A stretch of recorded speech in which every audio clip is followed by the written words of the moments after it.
Lemon in the middle portion, Skyshack and Big Lagoon. Skyshack regains the lead and finally close finish.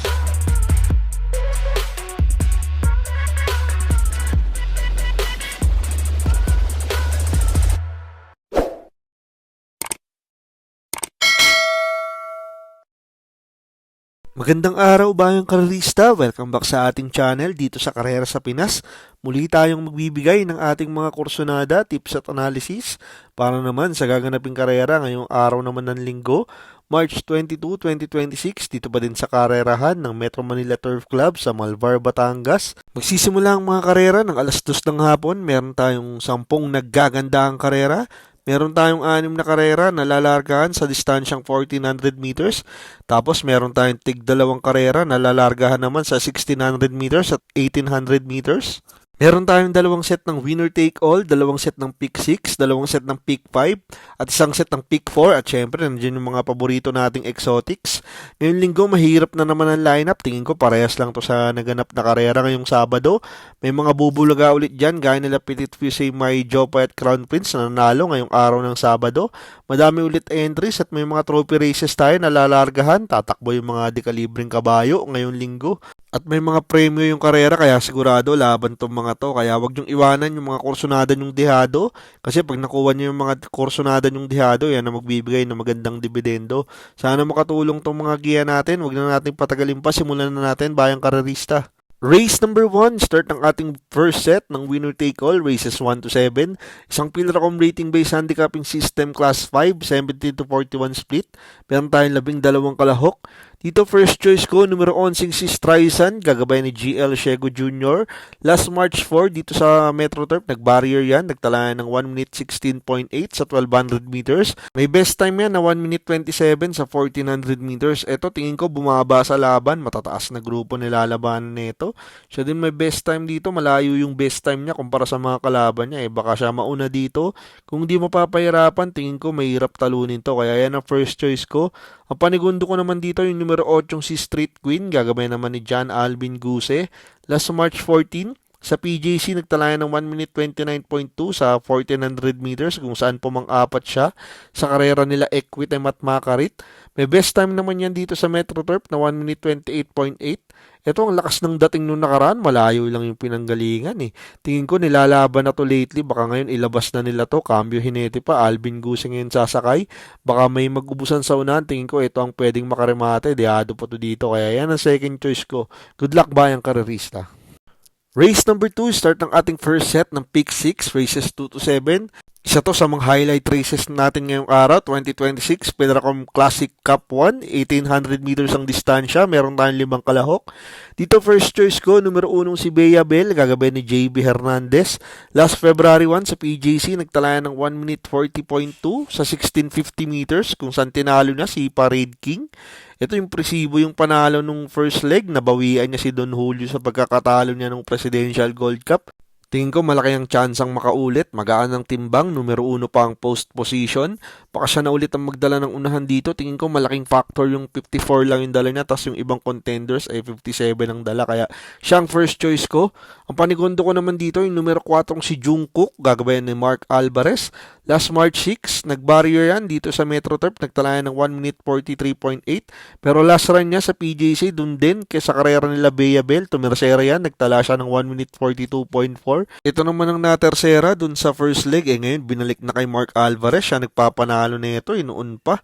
Ngayon binalik na sa kanya, mahabang distansya, tingin ko kung magbabanatan si Bea Bell at Don Julio sa unahan, ito ang pwedeng makinabang, baka maganda na ulit ang itakbo, saka mas magaling to dito sa Metro Turf, kaya siya ang second choice ko. Good luck bayang karerista. Race number 3, start ng ating first set ng pick 5, races 3 to 7. Ito yung pangalawa sa ating mga featured races. MMTCI Tanawan City 25th Cityhood Anniversary Stakes Race. Meron tayong 12 kalahok. Dito ang first choice ko, numero 11 si Baobab, gagabay ni Jeff Sarate. Last February 22, dito sa Metro Turf, nagtalayan ng 1 minute 55.2 sa 1800 meters, kung saan nasegundo siya kay Miss Ocala. May best time yan sa 1600 meters na 1 minute 41.4. Ito, nasegundo nung nakaraan kay Miss Ocala. Lakas ng dating nito, kaso sa balya kasi napwesto. Ngayon, magandang numero, nasa labas labas, marami ang nakikitang matulin, baka siya ang makinabang. Alam naman natin, dermating kabayo to, pabor sa kanyang distansya, baka nakapana ni Tagulaw to, yan ang first choice ko. Ang panigundo ko naman dito yung couple entries 1 and 1A, Lucky Gem and Tease the Moon, pero mas tinitignan ko dito yung Tease the Moon, gagabay ni John Alvin Guse.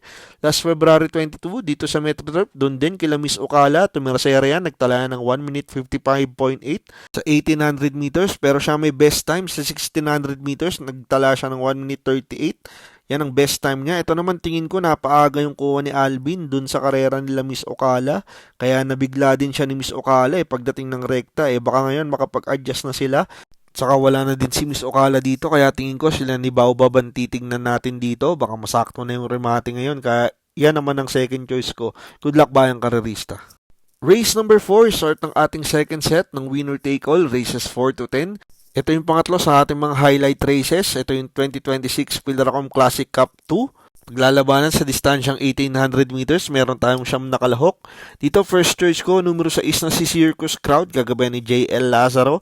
Last March 15 sa PJC, nagtalayan ng 1 minute 40.4 sa 1650 meters. May best time yan dito sa Metro Turf sa 1600 meters na 1 minute 57.2. Ito, tip-top shape tong kabayo na to ngayon. Impresibo yung dalawang panalo niya noong nakaraan. Mukhang dito talaga inahanda to. Parang nagamayan din ni Jomel Lazaro. Baka maisunod niya agad ulit to. Tingin ko umentado. Baka makatatlong dikit na panalo na to. Ang panigundo ko naman dito yung numero 2 na si King James. Gagabayan naman ni AB Serios. Last March 4 dito sa Metro Turf. Nagtalayan ng 1 minute 12 sa 1200 meters. Ito ang nakikita kong magdadala ng marcha dito. Noong nakaraan, ang bigat ng tinalo nito. Si Iron Edge na upset niya yun. Saka imported yung mga tinatalo nito kung pababayaan nila to sa unahan, baka mahirapan silang habulin to. May premyo for sure. Palaban tong kabayo ni Boss James Rabano. Kaya yan ang second choice ko. Good luck bayang karerista. Race number 5, start ng ating second set ng Pig 6, races 5 to 10. Isa ulit sa mga featured races ngayong linggo, MMTCI Special Fundraising Stakes Race. Meron tayong 6 na kalahok. First choice ko naman dito yung numero 1 si Miss Rainbow, gagabayan ni Pabs Cabalejo. Last March 14 sa PJC, nagnobato yan, nagtala ng 1 minute 13 sa 1200 meters. Ito, impresibo yung novato run. Romero Mati to, nakapirmis lang si Pabs.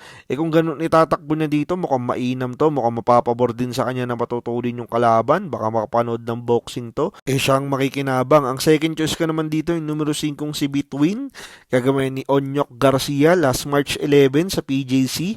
Nagtala ng 1 minute 14 sa 1200 meters sa kanyang novato run.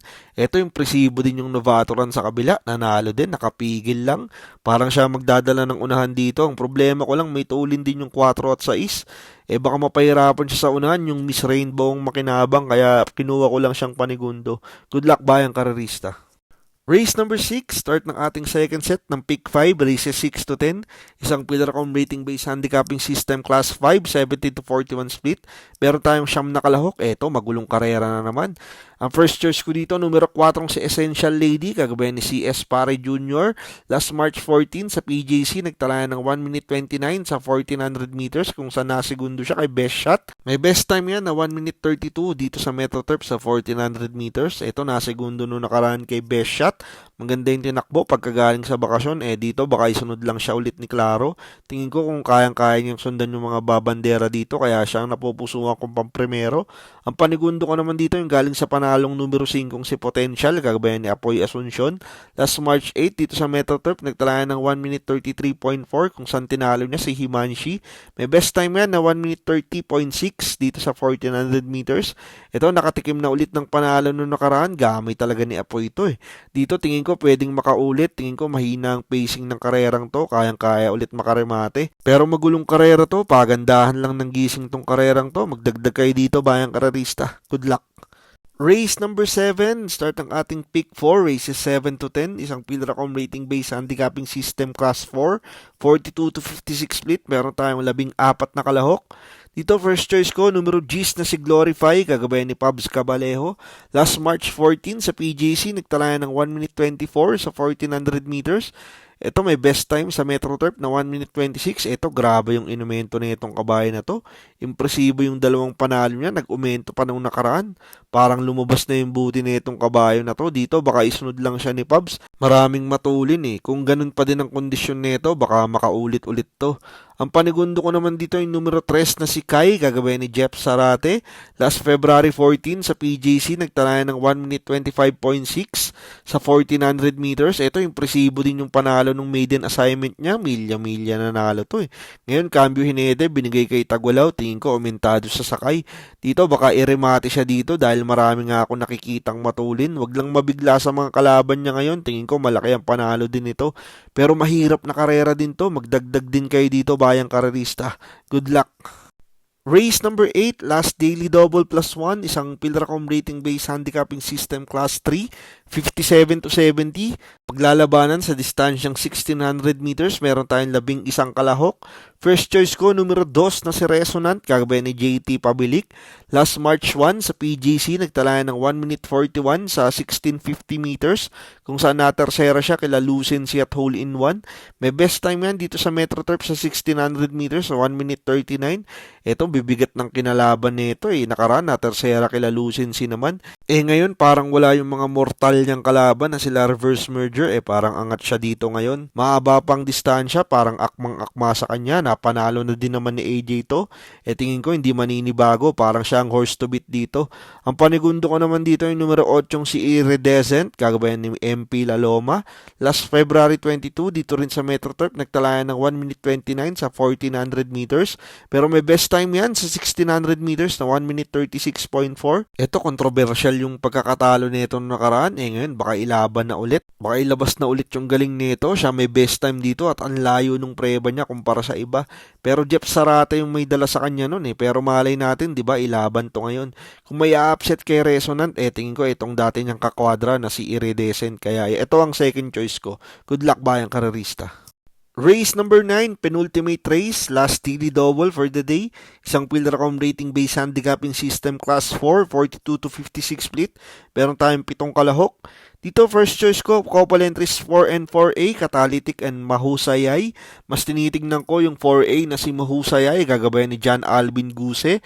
Last March 8, dito sa Metro Turf, nagtalayan ng 1 minute 30.8 sa 1400 meters, kung saan pumangwalo siya sa karera nila Big Battle at Para sa Masa. Pero may best time yan na 1 minute 26.6 sa 1400 meters. Ito parang bumaba na sa grupo, walang pinapakita lately, pero parang pinapababa lang to. Baka ilaban na to ngayon, makaremate na ulit. Kung konti kabayo, tingin ko pwede na ulit manalo to. Ang panigundo ko naman dito yung numero 3 na si Dreams of the World, gagabayan ni Patty Dilema. Last March 1 sa PJC, nagtalayan ng 1 minute 27 sa 1400 meters, kung saan nasegundo siya kay Wolf 359. May best time yan na 1 minute 27.2 dito sa Metro Turf sa 1400 meters.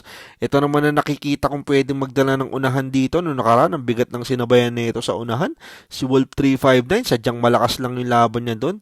Dito, tingin ko kung ma-rate ni Patty ng maganda to, baka makaraos to dito. Kaya siya ang napupusuan kung tatalo doon sa 4 kung sakasakali. Kaya yan na second choice ko. Good luck, bayang karerista. Race number 10, last race for the day. Isang Pilracom rating based handicapping system class 5, 70 to 41 split. Meron tayong 10 kalahok.